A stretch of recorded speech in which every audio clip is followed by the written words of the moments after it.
Amén, muchas gracias. Ya, bien. Gracias a mis hermanos por la oración, gracias a Dios por este tiempo de poder hablar de la palabra de Dios, hablar de lo que ha revelado el Señor para su iglesia. Eh, Así que este tiempo, debo de confesarles que ha sido un texto que ha tomado harto tiempo de preparación en cuanto a ver cómo nosotros podemos aplicar lo que vamos a escuchar hoy, porque es algo que trata directamente el apóstol y su ministerio, ¿ya?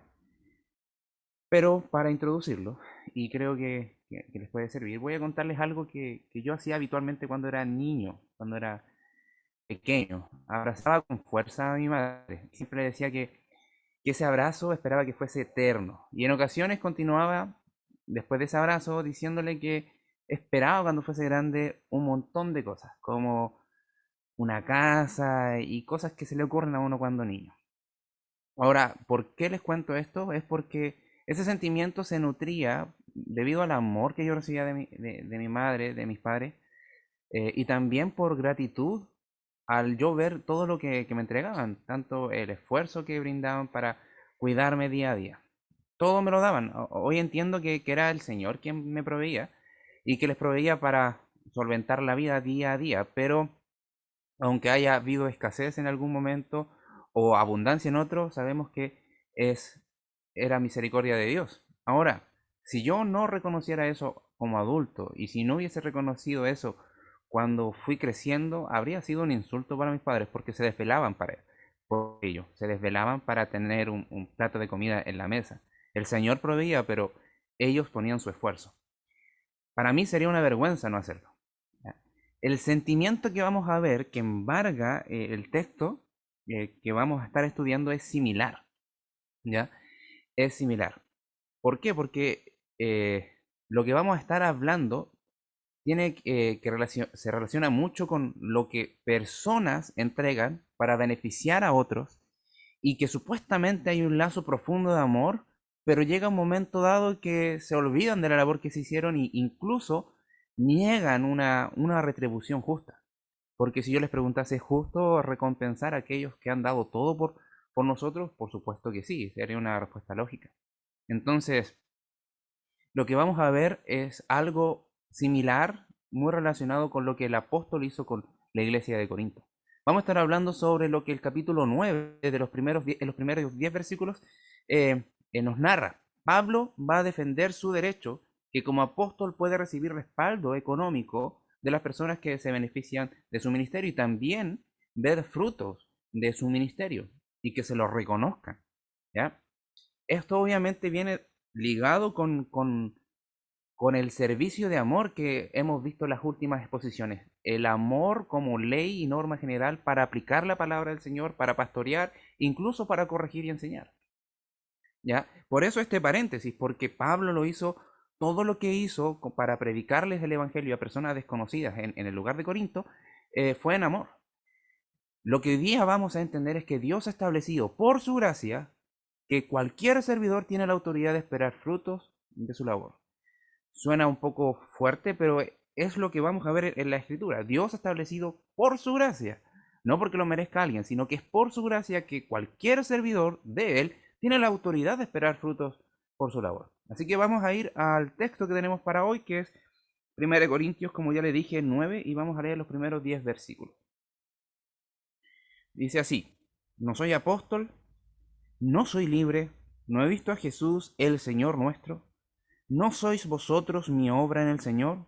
Si para otros no soy apóstol, para vosotros ciertamente lo soy, porque el sello de mi apostolado sois vosotros en el Señor. Contra los que me acusan, esta es mi defensa. ¿Acaso no tenemos derecho de comer y beber? ¿No tenemos derecho de traer con nosotros una hermana por mujer como también los otros apóstoles y los hermanos del Señor y Cefas?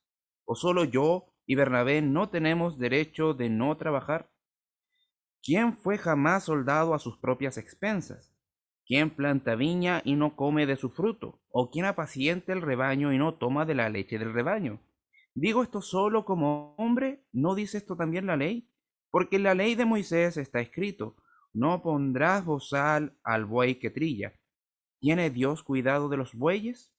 ¿O lo dice enteramente por nosotros? Pues por nosotros se escribió, porque en esperanza debe arar el que ara, y el que trilla con esperanza de recibir del fruto.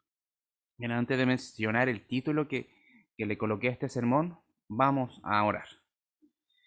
Padre, en el glorioso nombre de Jesús, te damos gracias por tu amor y tu misericordia. Y oramos una vez más para que tu palabra sea siendo eh, implantada en nuestros corazones, sea transformando nuestras vidas, sea moldeando nuestra mente, a la mente que tú quieres que tengamos conforme a lo que hemos visto como revelación tuya. Gracias, Padre, porque tenemos esta bendición como hijos tuyos y oramos para que todo lo que hagamos sea para tu gloria y que podamos entender que el servicio en tu iglesia es algo que tú has estipulado. Y cómo se desarrolla todo eso, Señor, esperamos que este texto nos pueda ayudar para edificarnos mutuamente y no solamente pensando en los líderes, sino también en cada uno de los que formamos la iglesia del Señor. En esta hora oramos, Señor, y te encomendamos todo. En el glorioso nombre de Jesús. Amén. Bien, titulé esta enseñanza y este sermón así: defensa a la autoridad del siervo de Dios. Defensa a la autoridad del siervo de Dios. Y lo dividí en tres puntos. Primer punto es, considera la autoridad de un verdadero apóstol. Considera la autoridad de un verdadero apóstol. Versículos 1 y 2.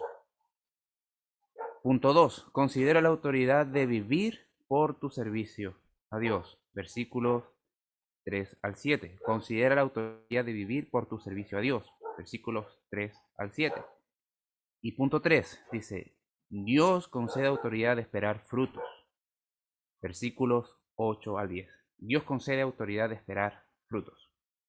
Y sin más preámbulos vamos a ir al primer punto. Considera la autoridad de un verdadero apóstol. En el versículo 1, como ya mencioné, el contexto que regula lo que estamos viendo es que está en cuestión la autoridad del apóstol Pablo, ya sea en la carta que les enviaron o por cosas que escuchó por los de Chloe. Vemos el capítulo 1, para cuestionar si realmente el apóstol debía ser apoyado económicamente por la iglesia local de Corinto.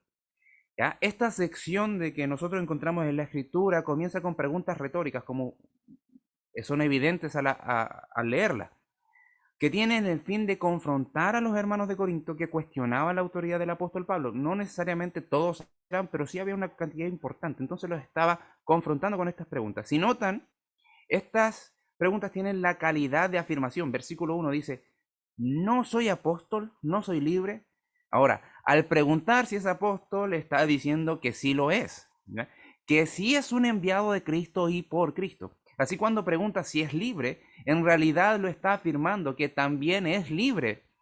Ahora, la tercera pregunta que vemos acá, y es como una de las más importantes que vemos en este versículo, que acredita y da fuerza a las dos anteriores, es la siguiente: ¿no he visto a Jesús el Señor nuestro?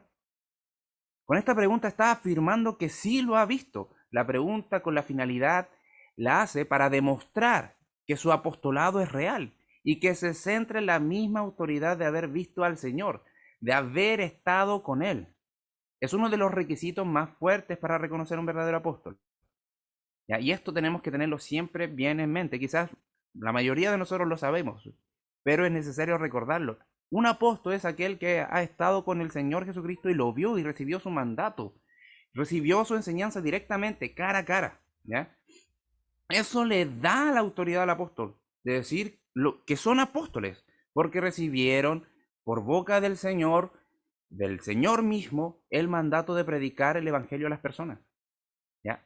Esto también podemos encontrar lo que es confirmado como los milagros realizados por ellos, por la obra del Espíritu Santo. Esto es confirmación. Los milagros era confirmación de que ellos eran apóstoles que habían estado con el Señor y habían recibido esa autoridad. A pesar de que el apóstol Pablo, debemos de entender que es el último a quien el Señor llamó para este ministerio apostólico, para anunciar el evangelio, eso no le quitaba autoridad. es un apóstol, es un apóstol. El ser el último no significa que fuese menos, sino que era tan apóstol como los demás. De hecho, su llamado y su conversión, si nosotros lo vemos en el libro de los Hechos, es uno de los más fuertes, es uno de los más extraordinarios. El Señor Jesús, en su condición de resucitado y glorificado, se le manifestó para que creyera en su evangelio y se arrepintiera de su pecado. Debemos de echar un vistazo a Hechos 9 de los versículos 1 al 6. Si me acompañan, Hechos 9 de los versículos del 1 al 6.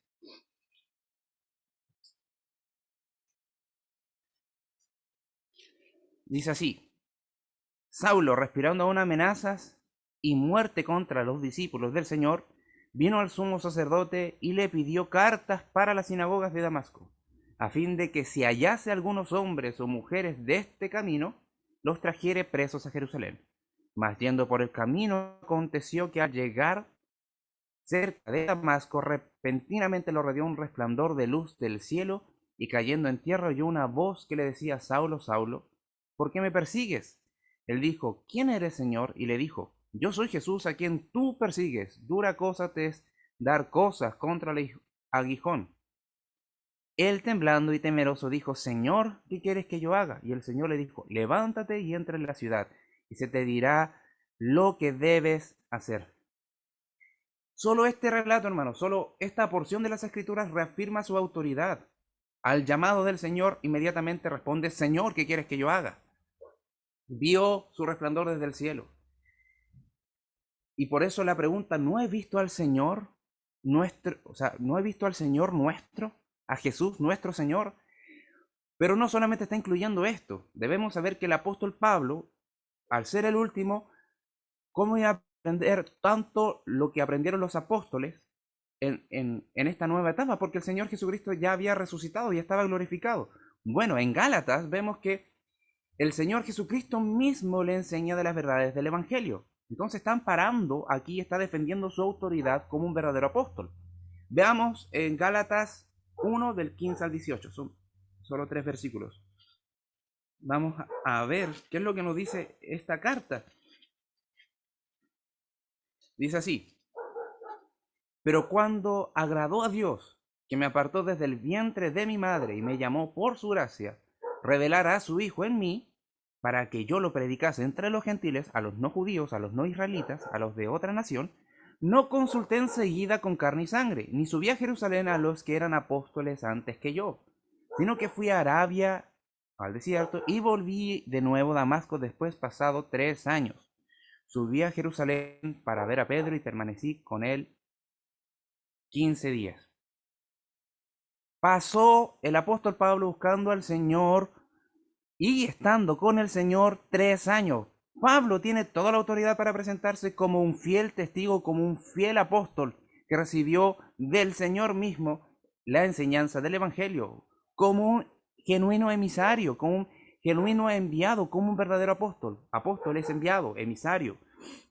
Ahora, si notan la siguiente pregunta que vemos en el versículo, si vemos, se me perdió el texto, en el versículo 1, la última pregunta que vemos en el versículo 1, dicen, perdón, se me perdió el texto, que dice: ¿no sois vosotros mi obra en el Señor? Nuevamente es una pregunta con sentido de afirmación que va directamente a la historia que tienen entre ellos, los corintios y Pablo, los que son creyentes y Pablo, porque ellos hoy estaban cuestionando a Pablo y su autoridad, pero estaban cuestionando a quien les predicó el Evangelio. Y no lo pueden negar. Aquel apóstol está enfatizando que Dios, por su Espíritu, fue quien les trajo la verdad del Evangelio, como lo vemos en el capítulo 2 de esta misma carta. Cuando dice, capítulo 2, los versículos del 1 al 5. Así que, hermanos, cuando fui a vosotros para anunciaros el testimonio de Dios, no fui con excelencia de palabras o de sabiduría, pues me propuse no saber entre vosotros cosa alguna, sino a Jesucristo y a este crucificado.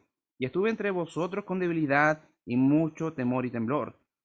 Y ni mi palabra ni mi predicación fue con palabras persuasivas de humana sabiduría, sino con demostración del Espíritu y poder. O sea, es innegable. De hecho, también podemos encontrar en el relato de Hechos 18 todo lo que Pablo experimentó en Corinto. ¿Ya? Esto nuevamente es un tono de confrontación. Les recuerda que ellos fueron salvados por Dios mediante su predicación. Recuerden que son obra mía en el Señor. Ustedes son sello de mi apostolado, dice más adelante. Su argumento se va fortaleciendo ahora en el versículo 2. Versículo 2 dice, si para otros no soy apóstol, para vosotros ciertamente lo soy, porque el sello de mi apostolado sois vosotros en el Señor. Queriendo decir que si alguno no me conoce como un apóstol, si alguien desconoce mi ministerio, ciertamente no debe ser uno de ustedes, porque cada uno de ustedes son parte del testimonio que Dios me ha concedido, porque con ustedes también Dios corrobora que soy un verdadero apóstol, que he predicado el Evangelio, que he venido en el poder del Espíritu para hablarles del Evangelio.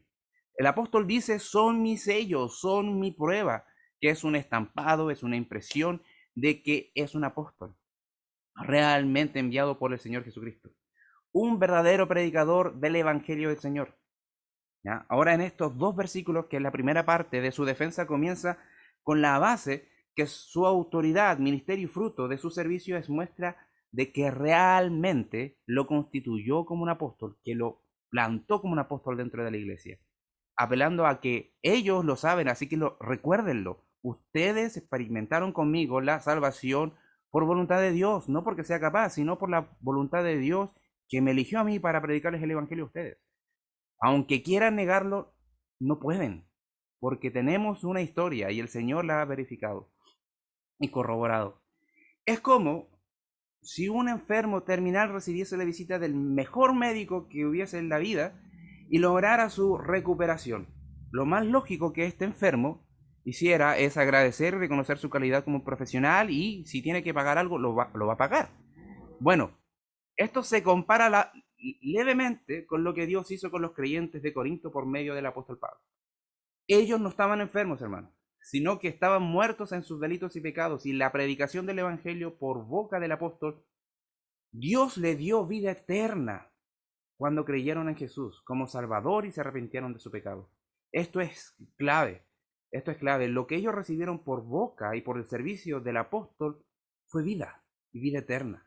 Fue el perdón de sus pecados, fue conocer a Cristo Jesús. Ahora, por nuestra parte, ¿qué tiene que ver contigo y conmigo esto hoy? ¿Qué tiene que ver? Porque estamos hablando de un apóstol. Nosotros no estamos rodeados de apóstoles. Bueno, algunos se dicen apóstoles. Pero este texto te invita a ti y a mí a tener una claridad sobre quién es un verdadero maestro y quién no. Incluso quién es un verdadero apóstol y quién no, como repito. Hoy hay personas que se dicen ser apóstoles, pero son falsos. Quizás lo dicen por ignorancia o porque quieren sacar un provecho. Porque ninguno de ellos ha estado con el Señor cara a cara, ninguno de ellos ha recibido directamente la enseñanza del Señor, ninguno de ellos ha recibido el llamado que hemos visto de los apóstoles, ninguno de ellos han caminado con el Señor en la humanidad de nuestro Señor Jesucristo, ya sea glorificada o en su ministerio antes de ser crucificado. Pero también, hermanos, esto es importante, que este texto podemos verlo en un sentido más amplio. Nos coloca en la mente que es necesario reconocer quiénes son los líderes dados por Dios a la iglesia. Hoy vemos a los ancianos pastores, diáconos y colaboradores. ¿Ya? Es necesario tener las escrituras en la mente de una forma constante para saber cuáles son los rasgos que los distinguen como tales servidores, como tales ancianos, como tales diáconos. Porque es justo, y esto es justo reconocer a quienes Dios ha llamado dándoles la autoridad. Dios les dio la autoridad, Dios da la autoridad para que ellos animen, corrijan, enseñen y también nos entrenen en la palabra del Señor. Y bueno, como nos los dice Hebreos 13:7. Vamos a Hebreos 13:7.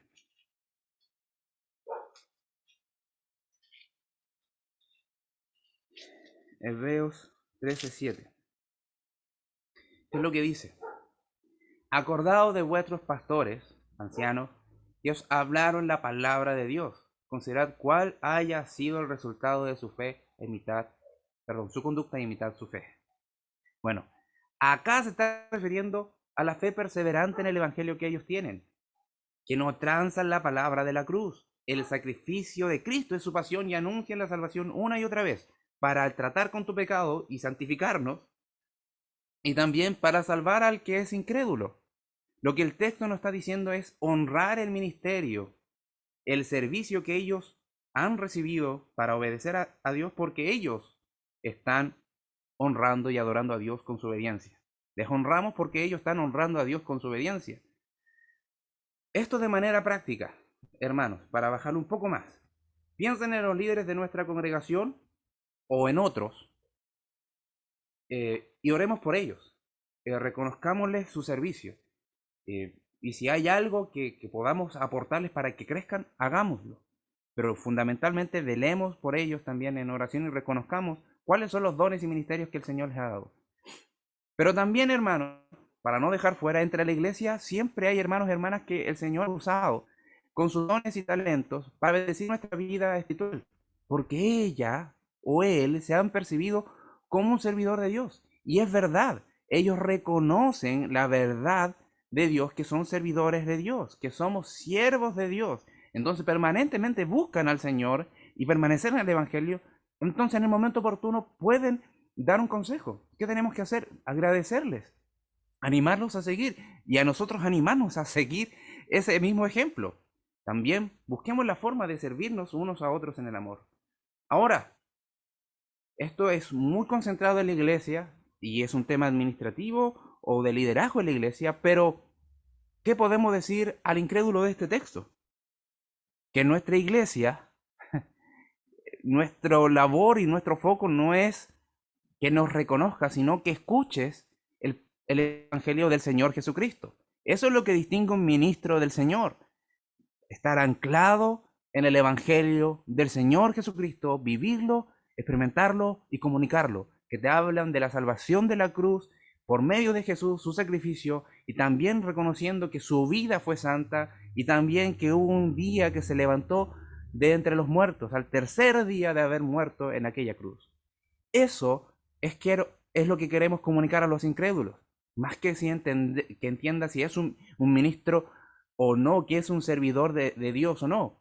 Pero en el contexto tenemos que avanzar de acuerdo al texto que tenemos para hoy. Dice versículo 3, y eso nos da el paso a nuestro siguiente punto, para seguir con el texto. Considera la autoridad de vivir por tu servicio a Dios. Considera la autoridad de vivir por tu servicio a Dios. Como dije, veamos el versículo 3. Contra los que me acusan, esta es mi defensa. Acá Pablo comienza a enumerar o empieza a decir, está anunciando que va a enumerar razones para defender su ministerio, para defenderse como siervos de Dios y también para que los creyentes de Corinto puedan reconocer que Pablo debía de recibir frutos y bendiciones, que pueda disfrutar producto de su labor.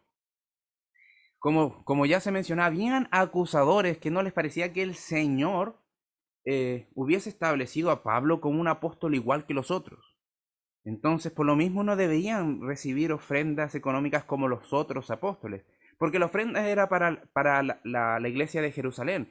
Pero los apóstoles que andaban ahí, de allá para allá, de aquí para allá, como el apóstol Pablo, que era prácticamente uno de los pocos que era misionero, entre otros, se conoce en la historia de la iglesia que hubieron un par de apóstoles que fueron de aquí para allá para predicar el evangelio, pero Pablo es un ministerio fuerte, fue un misionero, fue de una nación a otra, estuvo de ciudades en ciudades.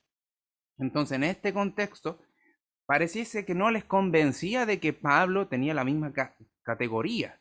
Entonces, a los que le estaban investigando, Pablo, a los que me estaban acusando, a los que están investigando para llevarle a un juicio y quitarle este beneficio, se va a defender de la forma siguiente. Versículo 4 dice, ¿acaso no tenemos derecho de comer y beber?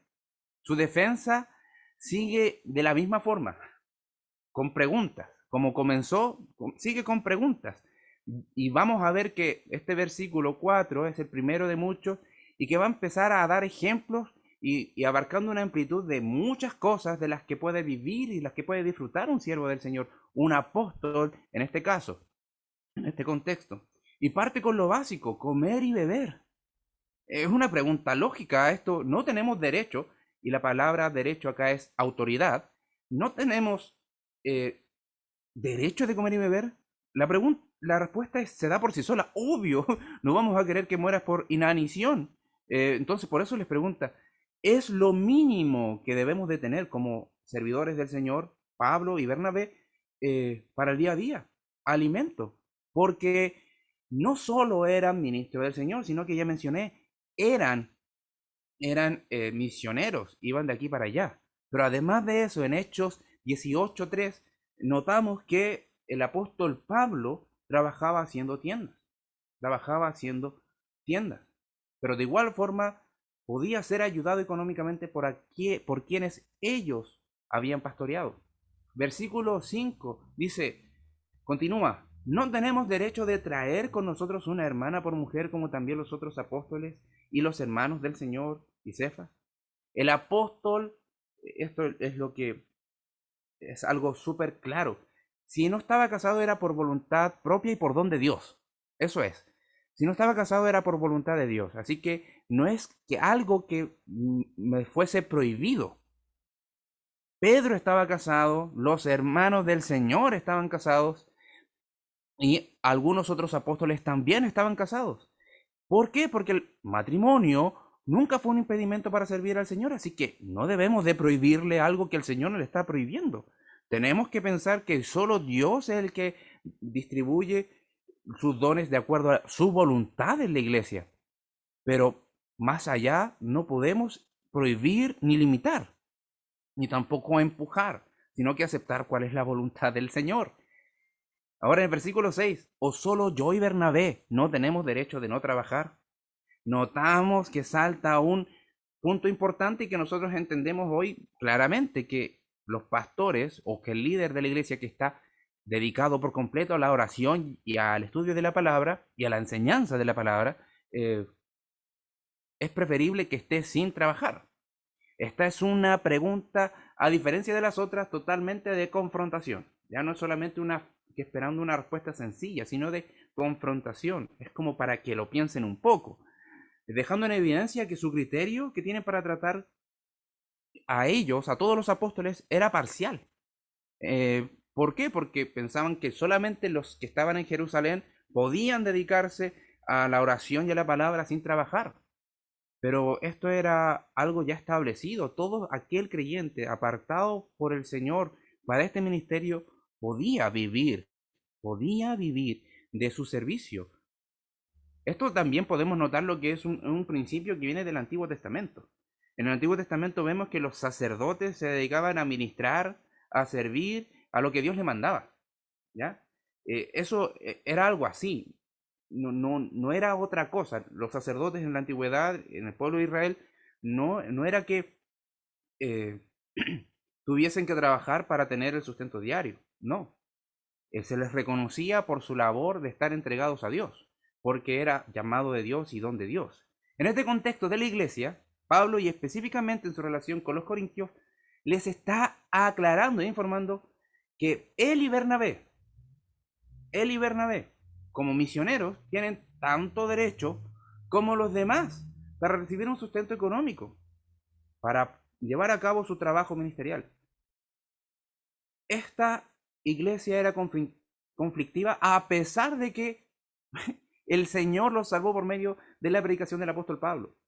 Porque otras iglesias habían entendido que sí debían apoyarlo. Porque apóstol Pablo era eso, un apóstol, y estaba dedicado al servicio de la iglesia del Señor, a predicar el Evangelio, porque honraba al Señor, anunciaba la gloria del Señor por medio de su Evangelio. Por ejemplo, los hermanos de Filipos enviaban constantemente ayuda económica para lo que necesitaran ellos para llevar a cabo su ministerio. Ahora, ¿cuánto más debemos de pensar que ellos necesitaban esta contención de varios lados? Si los viajes no eran como nosotros los pensamos hoy, los viajes se demoraban mucho más y a veces no solamente tenían un medio de transporte, a veces caminando, y eso cuando llegaban a un lado demandaba tener un alojamiento, y eso implica dinero. Pero, de nuevo, ellos tenían la forma de solventar sus propios gastos porque trabajaban haciendo tiendas como carpas, pero eso lo hacían de forma voluntaria, no porque haya sido un mandato directo del Señor. Y tampoco hay una prohibición de que no deben de trabajar. Ahora, si vemos el versículo 7, notamos que sigue el apóstol Pablo presionando la idea de la ayuda económica que podía recibir, pero como fruto de sus labores, nuevamente, como ministro del Evangelio, como un servidor de Dios que anuncia el Evangelio. Ahora, coloca ilustraciones que son súper claras. Ahora dice, versículo 7, ¿quién fue jamás soldado a sus propias expensas o por sus propios recursos? Eso está diciendo. ¿Quién planta viña y no come de su fruto? Ya, ¿quién es labrador y agricultor y luego no espera comer uva o tener frutos de la vid? ¿O quién apacienta el rebaño y no toma de la leche del rebaño? Coloca en la mente imágenes súper claras, como ya mencioné, la de un soldado que no trabaja con sus propios recursos, sino que le entregan todo para que cumpla su labor, pero también se le da una remuneración de acuerdo a los impuestos de la nación. Por otro lado, también vemos a los que trabajan la tierra, aquellos que son labradores y agricultores. Labrador en este caso es aquel que queda exhausto de su trabajo y también agricultor, aquel que está en la tierra sin importar la condición climática. Entonces se dedica horas y horas a invertir para tener fruto de la tierra. Alguien que hace eso, ¿qué esperan con ello? Obviamente, los que siembran esperan cosechar. Con estos ejemplos del apóstol Pablo está reafirmando que su servicio de predicador, misionero y también como pastor, en este caso, debe ser reconocido como un trabajo remunerado, un trabajo que merece ser recompensado. Pablo cosechó lo espiritual por medio de la verdad del Evangelio, sí, pero por lo mismo también debía ser honrado tanto monetariamente, pero con una ofrenda dada en alegría, no con tristeza, como lo vemos en esta misma carta, pero en el capítulo 16. Esto no está apuntando a un monto específico, sino que pueden ser en diferentes cantidades, pero ofrendas que nazcan de un corazón agradecido por el servicio que recibieron de este apóstol. Ahora, nace con el motivo de sustentar y velar y cuidar la vida, de estos líderes. En este caso era el apóstol, pero como ya hemos visto, se puede ampliar la idea para los líderes hoy que se van a dedicar a tiempo completo. ¿Por qué? Porque es una forma también de cuidarlos a ellos, de alimentarlos a ellos. Y así también vemos la imagen del pastor que cuida su rebaño y que se alimenta también bebiendo leche de su rebaño. Ya. Esto suena un poco raro, pero es similar a decir que voy a trabajar, invertir mucho tiempo y mi vida entera, y cuando consigo un resultado, que me prohíban disfrutarlo. Es, es inconcebible. De hecho, si lo pensamos en los términos laborales, trabajar todo un mes para no recibir sueldo es inconcebible. Ahora, aparentemente, quiero contarles un poco de la historia de la iglesia. Jonathan Edwards, uno de mis predicadores favoritos, uno de los teólogos favoritos y uno de mis pensadores favoritos, fue uno de los que lideró o que Dios usó para tener un departamento espiritual en 1740. Pero esto no comenzó en 1740, sino que comenzó en 1731, 9 años antes. Fue usado por Dios en diferentes congregaciones y muchas congregaciones despertaron para la gloria de Dios y por fidelidad al Evangelio del Señor Jesucristo. Pero cuando él estaba en su iglesia, en su propia iglesia, empezó a reformar prácticas que no eran bíblicas, la iglesia votó para sacarlo como pastor, porque vulneraba sus tradiciones. O sea, toda la nación de Estados Unidos está viendo el fruto de su ministerio, de su enseñanza, de su fidelidad al Evangelio, de su visión de la gloria del Señor, pero su propia casa le dijo que no y lo echó. Esto es un claro Pablo, o sea, perdón, es un claro ejemplo de lo que Pablo está diciendo, de lo que Pablo está defendiendo acá. O sea, ustedes creyeron, ustedes se han beneficiado de mi enseñanza y no puedo ver un resultado espiritual, que me cuiden espiritualmente y también que me ayuden en lo económico porque estoy dedicado por completo a la obra. Bien, en este caso nosotros, nuevamente, ¿qué tiene que ver esto para ti y para mí hoy? No estamos hablando de apóstoles, no estamos con profetas, no estamos en ese tiempo, no somos la iglesia de Corinto. Pero aquí podemos ver un principio fundamental, que es reconocer que servir a Dios es una bendición y que Dios nos va a sustentar. Y que la iglesia es parte fundamental de sustentar la labor y el ministerio y la vida de aquel que se dedica a, a servir y a predicar y enseñar y a orar también. Los creyentes, esta es la idea, los creyentes se ayudan entre sí, los creyentes nos ayudamos entre sí, pero sobre todo velamos también por aquel que está dedicado a la oración y a la enseñanza de la palabra. Así que no lo malentendamos, hermanos. Es una autoridad dada por Dios al que sirve. Pero esto es súper claro, no quiero que piensen que estoy apuntando que el servidor debe esperar riquezas. No, en ningún motivo, en ningún sentido. El servidor que busca riquezas, bueno, no es un servidor de Dios, sino que un servidor de las riquezas. Lo que estamos diciendo es que lo justo debe ser recibido, de acuerdo a la labor que Dios le encomendó. Es justo recibir una retribución. Ahora, si estás pensando en lo que debes de exigir a los pastores, obviamente, ¿qué debes de exigir a los pastores ancianos? Que estén dedicados a la oración y al estudio de la palabra, pero que estén dispuestos a aconsejar tu vida en medio de momentos inquietantes, en momentos de prueba, en momentos de dificultad, de desolación, de desconsuelo, de frustración, incluso cuando estás en pecado, sobre todo ahí.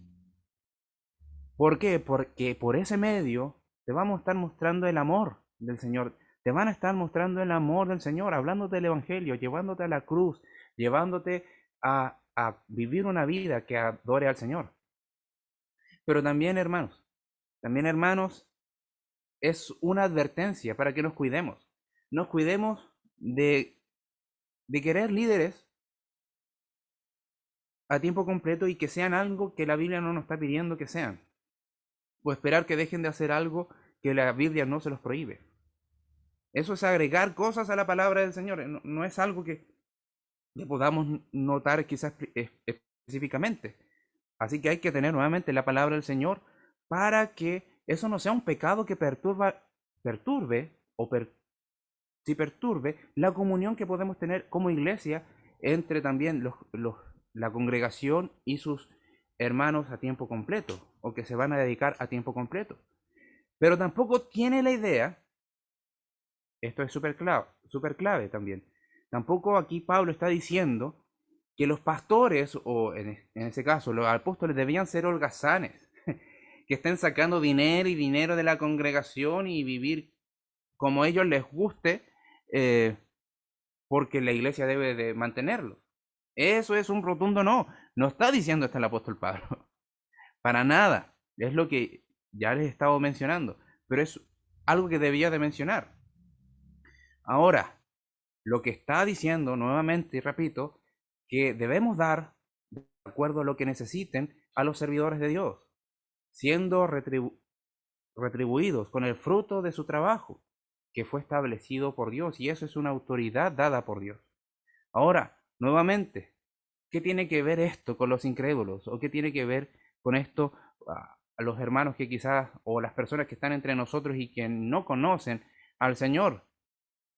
Eh, Nuevamente, debemos esperar que escuchen el Evangelio, que crean el Evangelio, que si van a escuchar una palabra de nosotros es cree en el Señor Jesucristo, arrepiéntete de tu pecado, el Señor te va a perdonar, el Señor te va a reconciliar con Él te va a limpiar y te va a dar la vida eterna, te va a dar la oportunidad de llegar a la gloria con Él si crees en su Evangelio y la suficiencia del sacrificio de su cruz.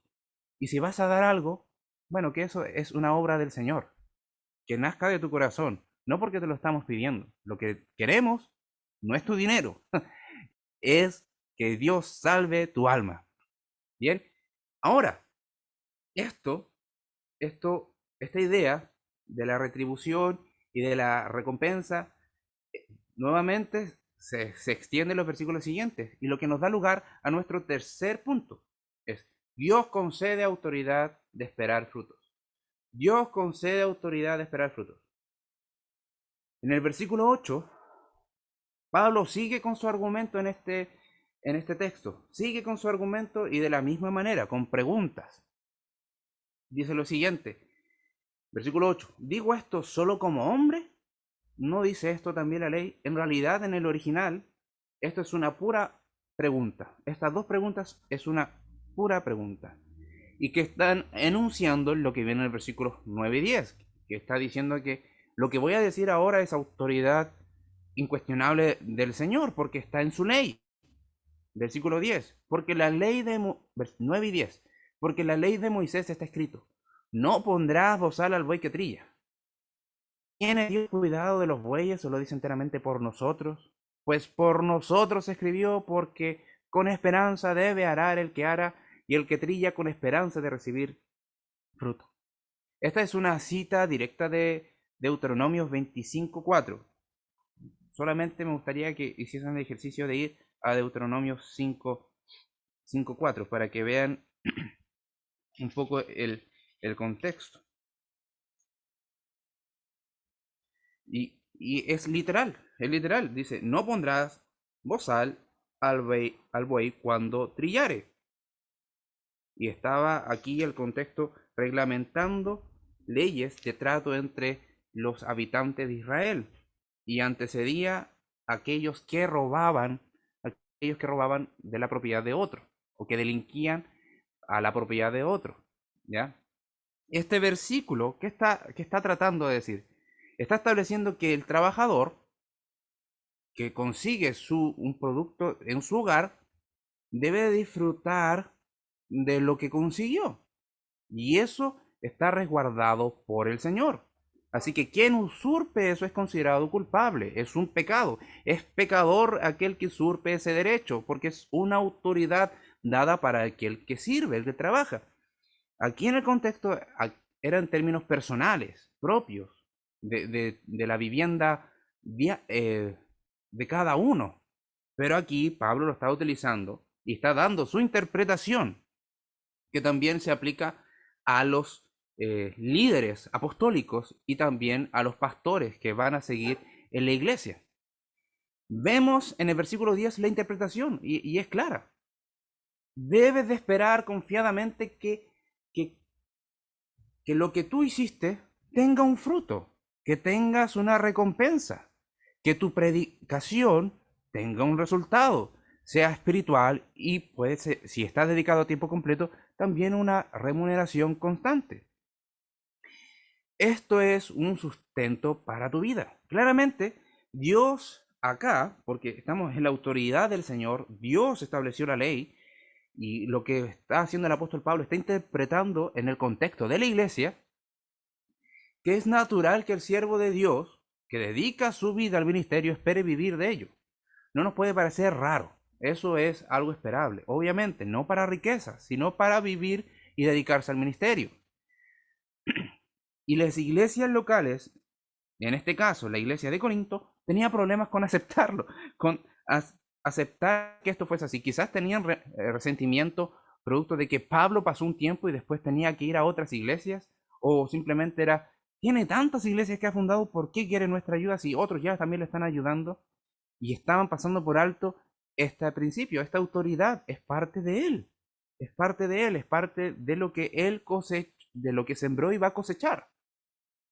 Por otro lado, también, hermanos, es importante que este texto, notemos que nos está diciendo que el apóstol nuevamente, no debía de enriquecerse, no estaba buscando riquezas, ni y que iba a cobrar por cada cosa que hiciera. Oré, ya, y porque oré un tal monto, o porque visité tal monto. No, no está diciendo eso. El contexto Está apuntando a que la iglesia debía de querer cuidarlo, de querer apoyarlo, porque también es hijo del Señor. Los apóstoles son hijos del Señor. Los líderes de la iglesia también son ovejas del Señor. Son ovejas cuidadas por el Señor. Y que con ese fin tuviesen el sentir en su corazón de dar para solventar las cosas necesarias de la vida. Es importante porque repetir esta idea no es enriquecerse, sino es dar un salario nacido de ofrendas para vivir, dedicado al ministerio de forma completa, en tiempo completo, así como se entiende hoy. Ahora, esto es interesante, pero solo un recordatorio para alguien que no lo sepa. No estamos hablando aquí de los diezmos para el pastor. ¿Ya? No estamos hablando de los diezmos para el pastor. Nada que ver con eso. Y ni siquiera el mismo apóstol Pablo se atrevió a decir que los diezmos son para el pastor o para el apóstol. No, eso es un error. Es un error garrafal y muchos engañan a la gente de esa manera. Los diezmos son del Señor. Y la iglesia lo administra, la iglesia local lo administra para ver las necesidades que necesita la iglesia cubrir y también para solventar a los líderes que están a tiempo completo en oración y estudiando la palabra. Ahora, de esa ofrenda de diezmo, el diezmo se puede sacar un salario, pero eso es un asunto ya interno. El diezmo no es del pastor, es del Señor, lo administra la iglesia. Y de ahí se pueden sacar las diferentes cosas que se necesitan solventar. Ahora, volvemos a la misma pregunta. ¿Qué tiene que ver con nosotros esto? Y quiero que ustedes lo piensen de forma particular, en sus propias vidas. El texto de los últimos versículos nos hablaba de que aquel que tiene una labor puede esperar ser recompensado. El que ara con esperanza debe arar, y el que trilla con esperanza de recibir su fruto. Entonces, con eso en la mente, preguntarnos a nosotros, ¿podemos decir que nuestra labor nos da que hemos hecho hasta el día de hoy como creyente, como siervo de Dios, como tú como creyente, esperar frutos con lo que tú has hecho? ¿Puedes esperar frutos? Esto también abarca la totalidad de todas las cosas que hacemos. Todos mis trabajos en cuanto a lo espiritual, a lo que yo me he dedicado al Señor, ¿podemos decir que debemos de esperar frutos? Eso, lo que he hecho hoy, ¿puede esperar que dé frutos el día de mañana? Ahora, como iglesia, la misma pregunta. El trabajo que hemos realizado,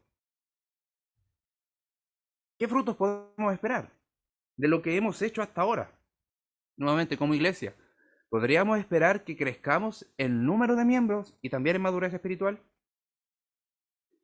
¿Podemos decir que aramos y ahora estamos esperando la cosecha? ¿Tendremos cosecha? Es una buena pregunta. ¿Vamos a tener cosecha? Y eso lo dejo para que tú lo reflexiones, porque el que trabaja debe esperar. Entonces, lo que hemos hecho, ¿vamos a esperar ciertos resultados? ¿Vamos a ver frutos? Bueno, lo que sí sé, hermanos, es que si un siervo que quiera dar frutos debe cuadrarse con el mismo sentir de Pablo, que era orar al Señor, estudiar la palabra del Señor, buscando al Señor y buscar ser lleno del Espíritu Santo, andando en el Espíritu. Eso es lo que debemos de hacer, porque el primer fruto que vamos a ver para ver resultados como congregación y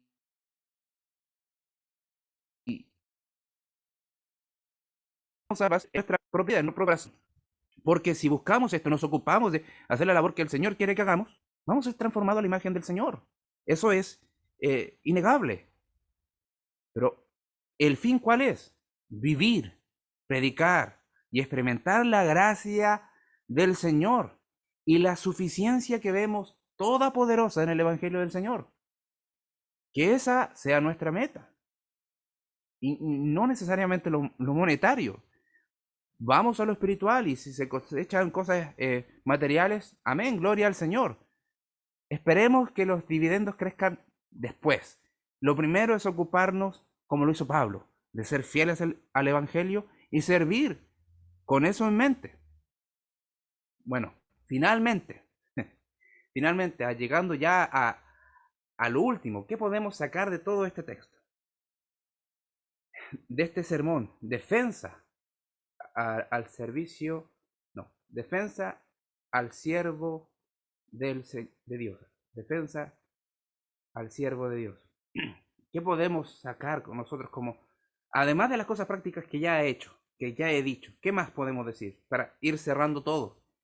Bueno, tenemos que reconocer la autoridad de los siervos de Dios que son honrados por Dios con su ministerio. Y pensemos que de buena voluntad debemos de sustentarlos, porque eso va a ser algo que Dios va a colocar en tu corazón. Están los diezmos establecidos, pero repito, los diezmos también nacen de un corazón agradecido. Los diezmos no solamente es una imposición, los diezmos también es un trato que Dios tiene con cada uno de sus hijos y se da con alegría, con gozo, porque tiene el mismo sentido de las ofrendas a los santos que habla en 1 Corintios 16. En el Nuevo Testamento se hablan de ofrenda y el diezmo tiene una palabra más del Antiguo Testamento. Pero también, hermanos, este texto apuntaba a una iglesia que tenía una realidad diferente a la nuestra. Villa Santa Elena no es una iglesia que no sea dadivosa. ¿Ya? Nosotros como congregación no es una iglesia que no sea dadivosa y no es algo que no sepamos. ¿Ya? Quizás muchas de las cosas que yo he estado diciendo no es algo que no sepamos y que no queramos hacer con los líderes o los pastores que se tienen. Todo lo contrario. Sé que Villa Santa Elena quiere bendecir a sus pastores con las oraciones, con sus vidas, con sus servicios y también con sus ofrendas. Entonces, ¿cómo vamos a cerrar todo esto? Iglesia, si el crecimiento monetario ha estado estancado, pensemos en eso, primeramente, piensa que eso es soberanía del Señor. De Él son las ofrendas y los diezmos. Lo que tenemos hoy es lo que Él nos ha permitido tener. Así que confiadamente y con gozo sigamos adelante. Así que hagamos lo que tenemos que hacer, lo que Dios ya nos mandó. ¿Qué cosa? Cada uno de ustedes, incluyendo a todos, directorio hacia abajo, todo aquel que reconoce que es creyente, debe de saber que debe ser un siervo fiel al Evangelio. Siervo fiel al Evangelio. Y hablo en plural porque el ministerio de Villa Santa Elena, la iglesia local de Villa Santa Elena, la hacemos todos, no los líderes, todos. Y es responsabilidad de todos, de cada uno de nosotros, buscar al Señor, como lo hacía el apóstol Pablo y su ejemplo. Él decía que con temor y temblor estaba delante de los gentiles para hablar del Evangelio, pero esperaba y confiaba y sabía que el Espíritu Santo le iba a ayudar a ser testigo, para hacer que muchas otras personas conocieran el Evangelio del Señor Jesucristo. Entonces busquemos qué cosas vamos a buscar. Ser revestido del poder del Espíritu Santo para hablar que en Cristo hay perdón de pecados y salvación. Disfrutemos esa gracia, hermanos, porque es una bendición, es una dicha. Y creo que este texto llega en un tiempo importante de todo lo que estamos viendo y no por el tema de cómo sustentar a los líderes, no me refiero a eso, sino directamente a la visión que debemos de tener. ¿Cuál es el fruto que debemos esperar? Primeramente, que el Evangelio sea fortalecido en cada una de nuestras vidas. Que el Evangelio sea no algo teórico. Eso es matar el espíritu del Evangelio. Que sea una realidad viva, vibrante en nosotros. Y luego podemos descansar en que Dios soberanamente, según su bondad, según su plan, según su soberana gracia, va a prosperar a nuestra iglesia. Y vamos a ver los dividendos. Pero eso no es nuestra meta. Nuestra meta es glorificar al Señor siendo fieles al Evangelio, como el ejemplo que vemos acá. El apóstol Pablo estaba defendiéndose de personas que habían creído por su predicación y bueno, nosotros no tenemos ese problema y como ya les dije, tengamos en mente el Evangelio. Por último, ¿qué podemos decir a los hermanos que quizás querían un sermón de ánimo? Bueno, el texto nos habla de eso, pero ¿sabes qué, hermano? Y hermana, quiero decirte que el Señor sustenta tu vida. El Señor comenzó la buena obra en tu vida y te va a mantener, te va a sustentar día tras día en los momentos difíciles que puedas estar pasando. Porque es verdad, estamos hablando de algo de estructura de la iglesia y cómo nos relacionamos entre nosotros. Pero ¿qué pasa con el hermano que está no solamente saber cómo debemos tratarnos con el directorio y como congregación? Hermanos,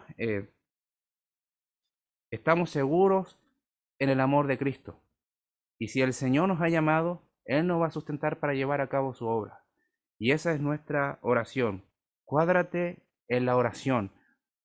Si tienes la posibilidad, pone alarmas para que te inviten a orar eh, y que te desconecten de tu día y orar por tus hermanos, por tu iglesia y por tu propio corazón para que sea animado. Porque hermanos, recuerda esta verdad. Si estamos en el amor de Cristo, somos más que vencedores. Y el texto original dice súper vencedores. Somos súper vencedores por aquel que nos amó. Así que hermanos, que el Señor te bendiga y vamos a terminar ahora. Padre, en el glorioso nombre de Jesús venimos a ti, agradecidos por tu bondad y por tu misericordia. Tú eres bondadoso, tú eres eterno. Y en esta hora nos presentamos sabiendo que tu verdad y tu palabra siempre es viva y eficaz y nos sustenta día a día. Perdona nuestras ofensas, perdona nuestros pecados y ayuda a que lo que hemos estudiado hoy no sea algo que quede en el olvido, sino que podamos repasarlo, darle la vuelta para saber cómo debemos de edificarnos unos a otros y cómo debemos de servirnos los unos a los otros. Porque no solamente el directorio, los líderes son siervos tuyos, sino que cada uno hijo tuyo es un siervo tuyo. Padre, te amamos, te adoramos y sabemos que no te amamos lo suficiente porque aún estamos corrompidos por nuestros pecados, pero queremos honrarte y adorarte con todo lo que somos y nuestra vida está ahí delante de ti para ser edificados, para ser eh, transformados a la imagen tuya por la obra de tu palabra y por el bendito poder del Espíritu Santo. En esta hora te encomendamos el futuro de nuestra iglesia para que podamos obedecer a tu palabra y si nos cuesta obedecer, arrepentirnos y someternos a obedecer a tu palabra porque sabemos que obedeciéndote, guardando tu palabra, mostramos que te amamos y eso resulta también en una santidad personal y congregacional. En el nombre de Jesús oramos. Amén.